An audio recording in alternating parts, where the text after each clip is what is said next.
put on a bull put spread, the 2680, 2675, which expires April 27th, and we close that out for about a $1,400 profit in a day. So members, make sure you take a look at your cell phones. Just send out a text alert. Nice one-day trade, $1,400. That goes on top of the trade that we closed yesterday for $2,400, or actually $2,500. That was an Amazon weekly options trade, a one-day trade.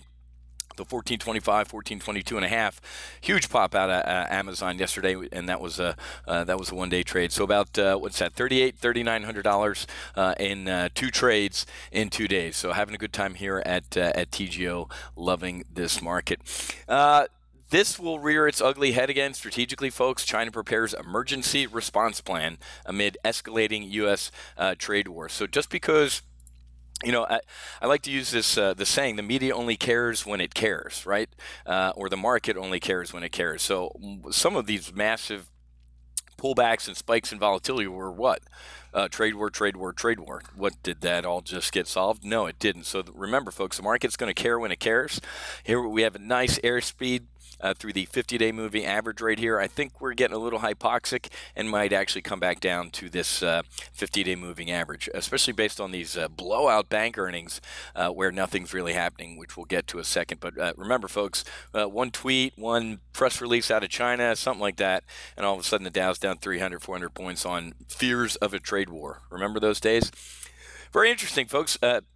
The director of the CIA, Mike Pompeo, who's been nominated to replace Rex Tillerson as Secretary of State, actually met Kim Jong-un over Easter.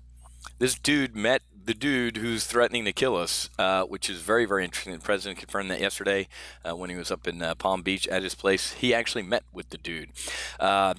So, you know, the liberal media is obviously scrambling to find a bigger porn star. So the 60-plus Korean war that is still going on is about to end.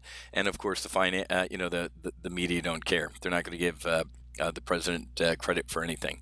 We're getting a little back and forth with Nikki Haley in the White House about Russian sanctions. Very interesting that her and Larry Kudlow, a little public spat about, Miss Haley might be confused, and Nikki Haley saying, I don't, all due respect, I don't get confused. So a little ugliness, but Russia is not going to get sanctioned anymore for what they're doing in Syria.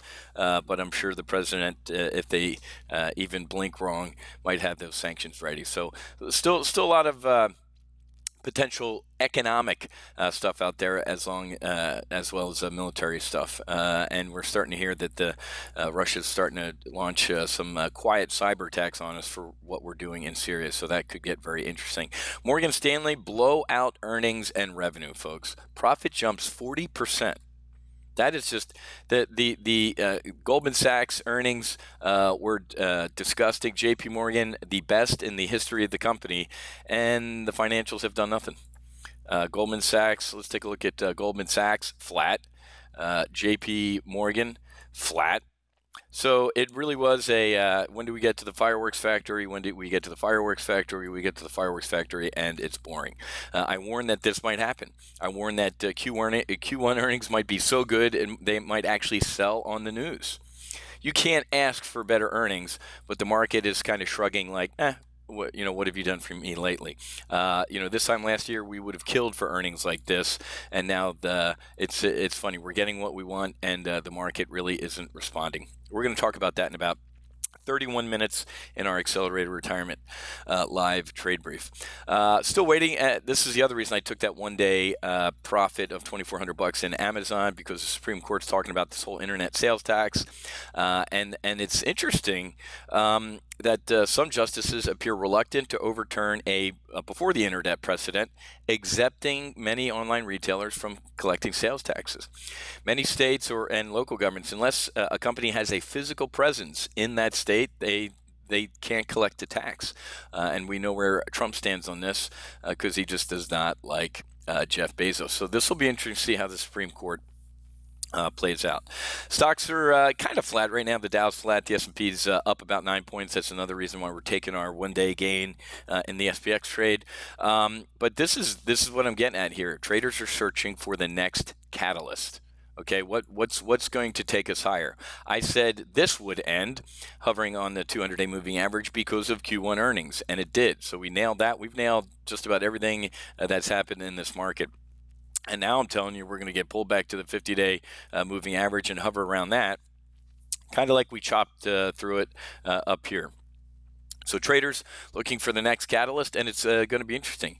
Note out from Nomura today on X asset vols get crushed.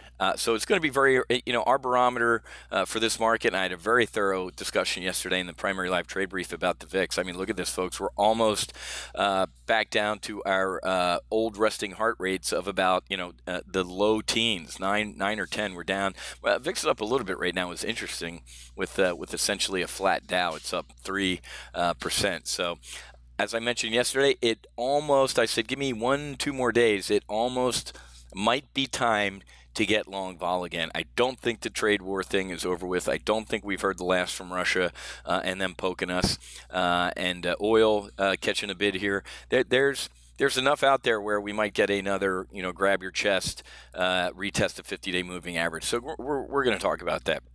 Facebook, it's funny. I'm telling you, the chickens are going to come home to re-roost again. This ain't a good-looking chart, folks. It's trying to do this blue-collar climb out of the dungeon. I heard a Facebook analyst interview on CNBC. He's like, Zuckerberg did great. And I was about to spit my coffee out again, like every analyst and every limousine liberal in the media that just said he knocked it out of the park. And the guy said, yeah, he did great. He got all the checks in the block. Nothing is going to happen at Facebook. There will be no change. I mean, he essentially said the guy snow jobbed everybody, and nothing is going to happen at Facebook to change anything. And that's bad. This stock does not recover until this guy is gone, and it's the same thing with Tesla. Tesla is on its way down. Barclays put out an 89-page Tesla bashing report and then reduced it to 5 tweets for dumb Americans and tech investors. Just like JP Morgan said a couple weeks ago, you should be buying disaster crash puts on Tesla. That thing is a dog, huge dead cat bounce here, and it's kind of like Facebook. The CEO's got to go or go do something else in order for that stock to survive. But I got to run. We're going to go jump in accelerated retirement. We're going to talk about some MGM, some Visa, some Win, and also some volatility. So have a great rest of your day. Happy hunting. Make sure you hedge, and I'll be back tomorrow with Thursday's market SITREP. We'll see you.